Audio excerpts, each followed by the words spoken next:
जाने दो जो भी है। अब आ जाइए, अब आ जाते हैं हम ब्लैक बॉडी रेडिएशन की तरफ।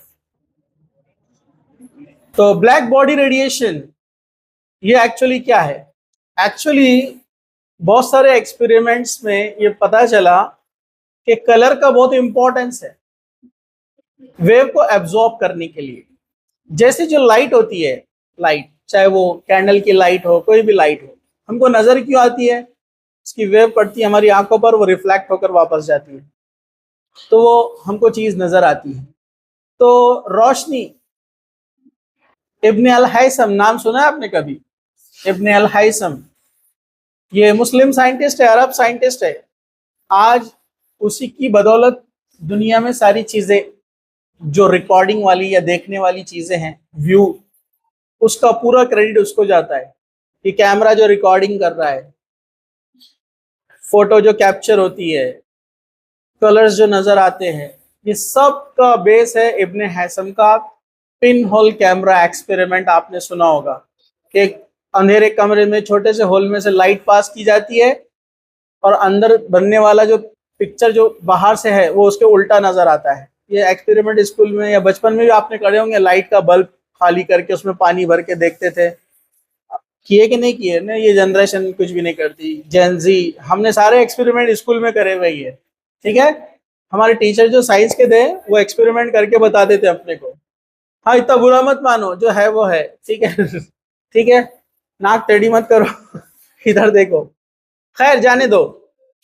तो ये जो कलर अपने को नजर आते हैं, ये फेनोमेना के ऊपर बाद में वर्क किया सीवी रमन ने डिटेल में, ठीक है। और भी साइंटिस्ट हैं कि कोई भी चीज का कलर कलर नजर क्यों आता है अपने को। जैसे अगर हम वो समंदर से ट्रेवल कर रहा था, अपने इंडियन साइंटिस्ट है सीवी रमन, फिजिक्स में नोबेल प्राइज मिला है। तो उसने बोला समंदर का पानी नीला क्यों दिखता है? हालांकि यही पानी जब हॉज में हम स्विमिंग पूल में देखते हैं तो ग्रीन दिखता है या लाइट ब्लू दिखता है, ठीक है। कुछ जगह जाएंगे तो उसके कलर अलग दिखते हैं, लेकिन वही पानी जब हम ग्लास में लेते हैं तो ट्रांसपेरेंट नजर आता है। तो ये कलर क्यों नजर आते हैं? उसने इसके ऊपर वर्क किया, उसको नोबेल प्राइज मिला स्कैटरिंग ऑफ लाइट के ऊपर। तो उसने कहा कि जो सन है उसके अंदर जो लाइट है उसमें 7 वेवलेंथ है, 7 अलग अलग VIBGYOR, violet, indigo, blue, green, red, orange, yellow. पता है ना आपको? ये 7 वेवलेंथ होती है, जबकि जिसकी सबकी वेवलेंथ अलग अलग है, साइज। ये सब एक जगह आते हैं, व्हाइट लाइट तैयार होती है। ये भी व्हाइट लाइट है। ये लाइट समझो ये शर्ट पे मेरे पड़ रही है, तो ये शर्ट में जो भी डाई है, डाई मतलब जो केमिकल्स जिसके ऊपर चढ़ाया हुआ है, डाई नेचुरल भी हो सकते हैं और आर्टिफिशियल लैब में बनाए जाते हैं, कलर्स जिसको हम बोलते हैं। तो कलर मतलब क्या है? एक्चुअली केमिकल है, उसका कलर क्या है उसको खुद नहीं पता है और अपने को भी नहीं पता है, लेकिन वो अपने को नजर आ रहा है। तो ये इसके अंदर जो डाई है, जो इसमें इंक जिसको हम बोलेंगे, या जो केमिकल सब्सटेंस इस पे चढ़ाया हुआ है कॉटन के ऊपर, इसकी खास बात है कि ये सारी वेवलेंथ को एब्जॉर्ब कर लेता है। वो जो 7 वेवलेंथ आ रही है उसमें से ग्रीन वाले का एक पार्ट, पूरा ग्रीन नहीं, इसलिए तो ये अलग ग्रीन है ना, तो ग्रीन में भी कई शेड्स बनते हैं। तो इसमें उसने कॉम्बिनेशन में ग्रीन को रिफ्लेक्ट किया, छोड़ा, तो अपने को आपको वो ग्रीन नजर आ रहा है। किसी का शेड ब्लू है तो उसमें जो डाई यूज हुआ है उसने उस वेवलेंथ को एब्जॉर्ब कर लिया सारे और ब्लू वाले को रिफ्लेक्ट किया। इनको बोलते हैं कॉम्प्लीमेंट्री कलर्स। इसका कलर व्हील आता है, वो मैं आपको बताऊंगा, ठीक है। कॉम्प्लीमेंट्री कलर मतलब एक दूसरे के अपोजिट रहते हैं। मतलब रेड ज्यादा एब्जॉर्ब किया तो ग्रीन को रिफ्लेक्ट करेगा, रेड कम एब्जॉर्ब किया थोड़ा थोड़ा ग्रीन की तरफ आएगा। समझा आपको? वो मैं आपको बताऊंगा इंशाल्लाह, ठीक है। तो ये इस एक्सपेरिमेंट को जब आगे ले जाया गया तो ब्लैक बॉडी एक्सपेरिमेंट सामने आया कि हर एक सब्सटेंस की वेव को एब्जॉर्ब करने की अलग अलग एबिलिटी है। लेकिन जो ब्लैक होता है, black, carbon black, dark black, तो ब्लैक जो मटेरियल होता है वो ऑलमोस्ट ऑल 99% सारे वेव्स को अपने अंदर एब्जॉर्ब कर लेता है, इवन रेडिएशंस को, ठीक है। तो डेफिनेटली वो एक ब्लैक बॉडी कहलाती है, हॉट बॉडी कहलाती है, और उसके अंदर जो वो लाइट जाती है तो अंदर ही अंदर रिफ्लेक्ट होते रहती है, और वापस उस होल से जब वो बाहर निकलती है तो उसमें से वो चार्ज पार्टिकल निकलते हैं। इसको ब्लैक बॉडी एक्सपेरिमेंट बोलते हैं। चलो इसको हम बेसिक से समझते हैं यहाँ पर। तो यहाँ पर आप देख रहे हैं, जैसे ये यहाँ पर आपकी आंख है, इस कैंडल को यहाँ पर वो देख रही है, ठीक है। अब यहाँ पर जो है थोड़ा सा हम इसको, आपको समझ में नहीं आएगा नहीं तो, हाँ चलो,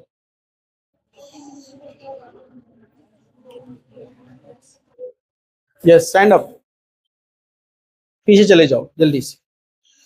अब जरा ध्यान से देखो यहाँ पर, तो ये आपको स्कूल में भी बताया गया है, कोई भी चीज अपने को नजर आती है क्योंकि वहां पर लाइट है। एक अंधेरा कमरा है, एक अंधेरा कमरा है, वहां कोई चीज नजर आती है अपने को क्योंकि वहां पर लाइट प्रेजेंट नहीं है। तो सबसे बेसिक चीज लाइट का होना जरूरी है, जो भी चीज अपने को नजर आती है। अगर अंधेरा रहा तो वहां पर वो चीज नजर नहीं आएंगी। अब चीजें अलग अलग नजर आती है, ये पत्ते अपने को ग्रीन नजर आ रहे हैं, उसके ऊपर फ्लावर रहेगा, उसका कलर अलग रहेगा, रेड, ऑरेंज, ग्रीन, येलो, कोई भी अलग अलग हो सकते हैं। तो ये ब्लैक बॉडी रेडिएशन से यहाँ पर इसका रिलेशन, यहाँ पर देखिए ये कैंडल है, ये लाइट पड़ी ब्लू के ऊपर, एक्चुअली इसने सारे वेव को एब्जॉर्ब कर लिया, ब्लू को रिफ्लेक्ट कर लिया, या ये ट्रांसमिट हो गया, एक ऐसा कांच का टुकड़ा है जिसमें से लाइट पार हो जाती है। लेकिन जो ब्लैक बॉडी रहती है, डार्क ब्लैक, ये सारे वेवलेंथ को अपने अंदर एब्जॉर्ब करती है, रिफ्लेक्ट भी नहीं और ट्रांसमिशन भी नहीं। समझा आपको? ना रिफ्लेक्ट किया ना आर पार जाने दिया, बल्कि खुद ने रख लिया पूरी। समझा आपको? तो ऐसे ही सनलाइट के अंदर बहुत सारी रेज है, कॉस्मिक रे, गैमा रे, एक्स रे, अल्ट्रावायलेट रे। अभी जो अपन बात कर रहे हैं यहाँ पर विजिबल रीजन जो अपन देख सकते हैं, जिसके बारे में मैंने पिछले उसमें आपको एक्सप्लेन किया, ठीक है। ये कैंडल जल रहा है, उसमें हीट है, वहां पर एक थर्मोमीटर आपने रखा है, तो वो अपने को बताएगा कि यहाँ पर टेम्परेचर है। टेम्परेचर है तो उससे अपने को पता चल रहा है कि यहाँ पर जो पार्टिकल्स आ रहे हैं उनके अंदर एनर्जी है। इस कैंडल को आप हटा दो, वहां पर आपको टेम्परेचर कम हो जाएगा अंधेरे कमरे में। सन के अंदर जाएंगे आप, बहुत ज्यादा टेम्परेचर है, कितना होता है 10⁻7 केल्विन के ऊपर, बहुत ज्यादा। 10⁻7 मतलब 1 को लगा दो 70, बहुत ज्यादा। खैर जाने दो। अब उसमें से जो लाइट आ रही है उसमें 7 अलग अलग वेव्स है। तो कोई चीज है वो रिफ्लेक्ट करती है, लेकिन पूरा का पूरा रिफ्लेक्ट नहीं करती है, कुछ वेव्स को एब्जॉर्ब कर लेती है और कुछ वेव्स को वो रिफ्लेक्ट करती है, ठीक है। और जो कलर को वो रिफ्लेक्ट करती है हमको वही कलर नजर आता है। जैसे मैंने कहा ये शर्ट के ऊपर लाइट पड़ी, ग्रीन कलर आपको दिख रहा है, उसने सारे वेवलेंथ को एब्जॉर्ब कर लिया और ग्रीन वाले को उसने रिफ्लेक्ट कर लिया। लेकिन जब कोई ब्लैक बॉडी आती है तो कोई चीज आपको ब्लैक नजर आ रही है, इसका मतलब ये कि उसके पास जो 100% तो नहीं बोलेंगे, 99% के अबव, ठीक है। या आप उसको 100% कंसिडर कीजिए कि ये ब्लैक बुर्का आपका ब्लैक नजर क्यों आ रहा है, उसने सारे वेवलेंथ को एब्जॉर्ब कर लिया, किसी को छोड़ा नहीं, इसलिए वो ब्लैक दिख रहा है। समझा आपको? मतलब उसके अंदर जो मटेरियल यूज किया गया है, उसके अंदर केमिकल, कंपोनेंट, डाई जो भी रहेगा, उस केमिकल की खास बात है कि वो सारे कलर को क्या कर लेता है, एब्जॉर्ब। अब सवाल ये है कि जो सारे कलर सारे वेवलेंथ को एब्जॉर्ब कर लेगा तो वहां पर टेम्परेचर बढ़ेगा कि नहीं बढ़ेगा? अरे बोलो ना। तो एक व्हाइट बॉडी और एक ब्लैक बॉडी, अगर दोनों को अगर आप धूप में रखेंगे तो ब्लैक वाला ज्यादा गर्म हो जाएगा, क्योंकि ज्यादा से ज्यादा वेव्स को क्या कर रहा है, एब्जॉर्ब। तो वहां पर टेम्परेचर बढ़ना शुरू होगा, इसलिए ब्लैक बॉडी को हॉट बॉडी भी बोलते हैं, क्योंकि वो सारे वेवलेंथ को एब्जॉर्ब कर लेता है और अंदर का टेम्परेचर बढ़ जाता है, क्योंकि उसने रिफ्लेक्ट कुछ भी नहीं किया। तो इसी अब उसमें जो उससे जो वेव बाहर निकलेंगी गर्म होने के बाद, उसको हम बोलते हैं ब्लैक बॉडी रेडिएशन।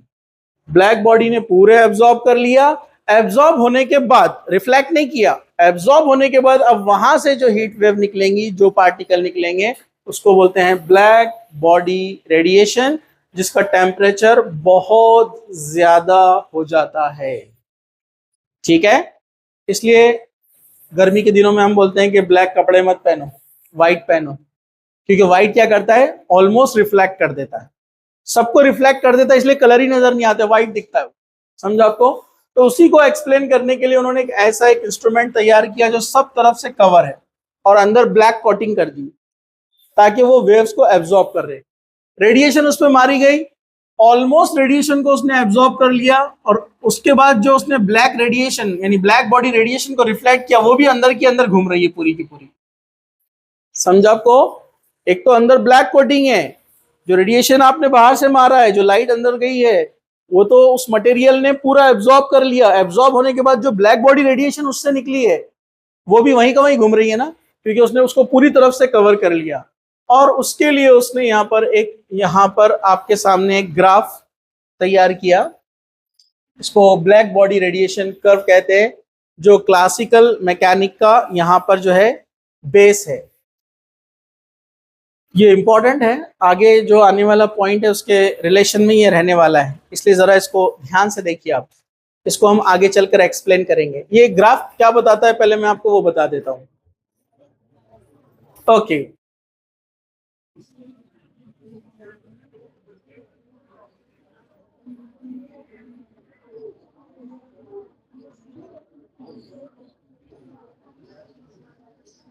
चला गया, आ गया। ओके, चलिए, ये अपने को क्या बताता है जरा ध्यान से देखिए।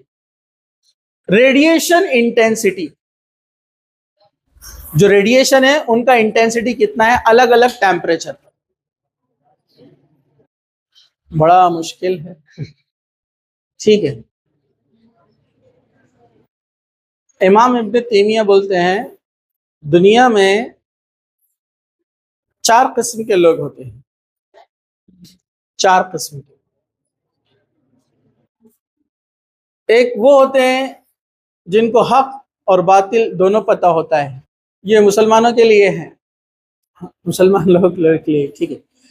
एक वो होते हैं टाइप जिनको हक और बातिल दोनों पता होता है, एक टाइप।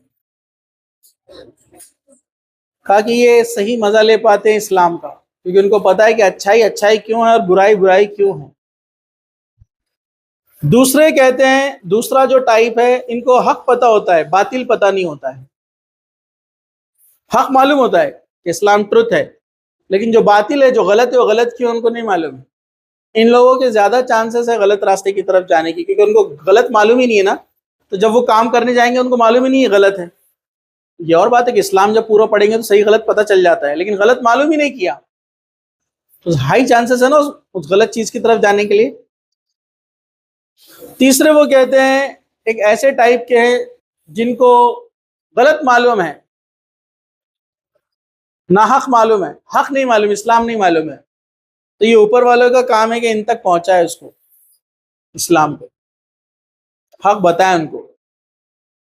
और चौथे टाइप के ऐसे लोग रहते दुनिया में, इनको ना हक से लेना देना ना बातिल से लेना देना, बस जिंदगी गुजारते हैं जानवरों की तरह। पैदा होते हैं, बड़े होते हैं, फैमिली बनाते हैं, खाते पीते हैं, कमाते हैं, जानवरों की तरह मेहनत करते हैं और इस दुनिया से चले जाते हैं। तो बोलते हैं कि इसमें सबसे बेहतर कौन से है, जो हक भी जानते हैं और बातिल भी जानते हैं, दोनों जानते हैं। ये सबसे बेस्ट लोग हैं, यानी इस्लाम को जिन्होंने समझा और पढ़ा पूरा। मुझे कभी कभार कुछ बच्चों को देखकर तो ऐसा लगता है कि ये ऐसी कैटेगरी में जी रहे, कुछ लेना देना ही नहीं अपने को, पढ़ाई लिखाई अच्छी बात, दीन की बात, कुछ टेंशन ही नहीं है उनको। मतलब वो दूसरों की तरह जिंदगी गुजार रहे जिनके पास कोई रास्ता नहीं है। फैमिली पे बोझ, खाओ पियो, घूमो फिरो, रात सुबह से रात वक्त गुजारो, कोई मकसद नहीं है, बस ऐसे ही हम जी रहे हैं। ना कोई दीन में बड़ा काम किया हमने, ना दुनिया में कोई बड़ा काम किया हमने, दोनों जगह फेल है।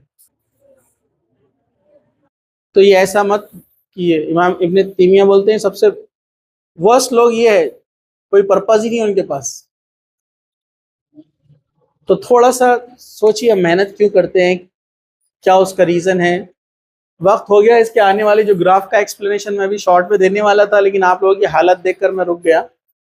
5 मिनट में नहीं तो मैं बता सकता था ग्राफ मेन क्या बता रहा है, ठीक है, लेकिन हम उसको बाद में देखेंगे। थोड़ा सा जागो आप लोग, देखो बहुत ज्यादा वक्त नहीं है, 4.5-5 घंटे बैठना। हाँ, मुश्किल तो जाता है, लेकिन ऐसा बहुत मुश्किल काम नहीं है आपकी एज के हिसाब से। ज़ईफ लोग बोल सकते हैं देर देर बैठना मुश्किल है। मतलब इंसान के अंदर अगर एहसास पैदा हो जाए तो वो बहुत कुछ कर सकता है। एहसास कहाँ से आएगा आपके अंदर, सोचो आप जरा, वालिदैन मेहनत करते हैं, पैसा भी लगाते हैं,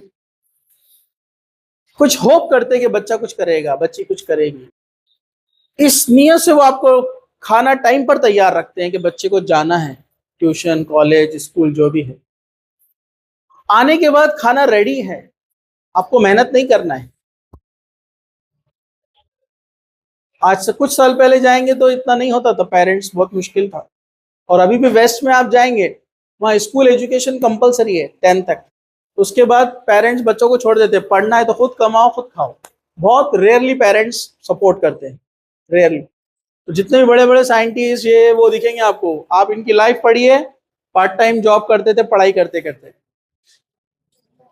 कितनी शर्म की बात है, आपको सब रेडीमेड मिल रहा है। इंस्टीट्यूट जाने से पहले खाना है, आने के बाद खाना है, आपको पढ़ाई के लिए लाइट है, बैठने के लिए जगह है, पढ़ने के लिए। घर वाले बोल रहे हैं काम मत करो, कुछ अच्छा रिजल्ट लाओ। तो ये क्या धोखेबाजी नहीं है, दगाबाजी नहीं है कि आपको पढ़ाई के लिए वक्फ किया गया है और आप ऐसी जिंदगी गुजार रहे हैं जिसका कोई पर्पज ही नहीं है। बस उठते हैं, खाना खाते हैं, मोबाइल देखते हैं, इधर उधर होते हैं, थोड़ा इधर जाएंगे उधर जाएंगे, लेटेंगे पोटेंगे, इधर उधर होंगे, फिर उसके बाद फॉर्मेलिटी, कॉलेज ट्यूशन चले गए, वापस आए, बैग रखे, वो बुक अब वहीं जाकर खुलने वाली है अगले दिन इंस्टीट्यूट में। ये लाइफ है कुछ? अपने अंदर खुद अपने आप से सवाल करना। परिंदे उठते हैं, मेहनत कर रहे, जा रहे दाना चुगने के लिए, कोशिश कर रहे, इधर से उधर भाग रहे, दूसरे जानवर उन पर हमला कर रहे, अपने आप को बचा रहे, फैमिली को आकर भी खिला रहे, वो अपनी कोशिश कर रहे हैं। आपके वालिद कोई जॉब पर है, कोई बिजनेस है, कोई दुकान पर है, कुछ ना कुछ काम कर रहे हैं, छुट्टी नहीं है उनको, साल भर काम करना है, वो अपनी ड्यूटी निभा रहे हैं। आपकी वालदा जॉब करते हैं या नहीं करते हैं, अपनी जॉब कर रहे हैं, रोजाना खाना बनाते हैं और आपको देते हैं, वो मेहनत कर रहे हैं। एक हम ही हैं जो ऐदी कुंदे बनकर बैठे हुए हैं। दुनिया में हर कोई अपना जॉब कर रहा है। आप देखो, सुबह उठकर निकलो, आप मार्केट में जाओ, जरा देखो, जब मार्केट खुलता है जालना रोड की तरफ जाओ, गाड़ियां तेज दौड़ना शुरू 7:30 के बाद। ये और बात है, अपने इलाके में पूरे सन्नाटा कब्रस्तान नजर आएंगे आपको। जरा ये सेंट्रल नाका क्रॉस करके जाओ सुबह 7:30 बजे, पूरे नाश्ते की दुकानें खुले हुए, वो भी मेहनत कर रहे हैं, कंपनी में जाने वाले, जॉब पर जाने वाले खूब दौड़ रहे, इधर से उधर, सब बिजी है। किसी के पास आप जाए भी और बोले कि भाई थोड़ा 5 मिनट दोनों, बोलता नहीं, टाइम और जाने का, मेरे को गाड़ी आ रही मेरी।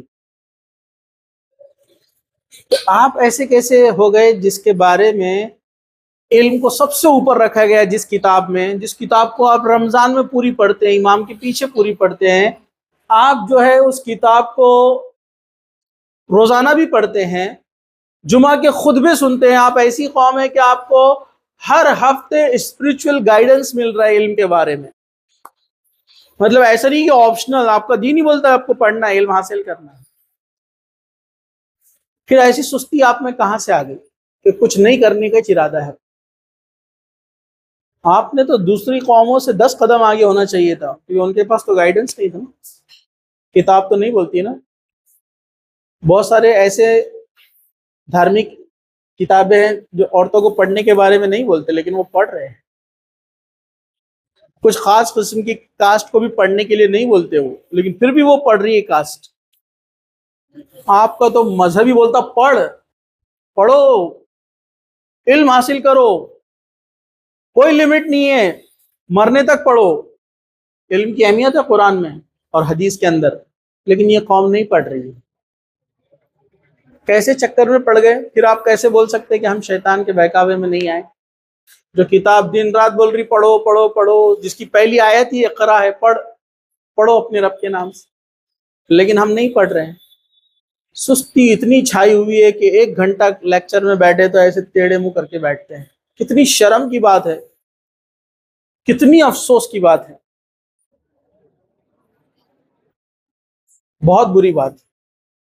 बातें किए बगैर रह नहीं सकते हैं, अफसोस की बात है। तो कल इंशाल्लाह हम कंटिन्यू करेंगे ये ग्राफ क्या बोलता है हमको, उसका ब्लैक बॉडी रेडिएशन से क्या रिलेशन है विद टेम्परेचर। अलग अलग टेम्परेचर पर अलग अलग ग्राफ मिलता है, ठीक है। तो इंशाल्लाह कल इसको हम कंटिन्यू करते हैं, ठीक है।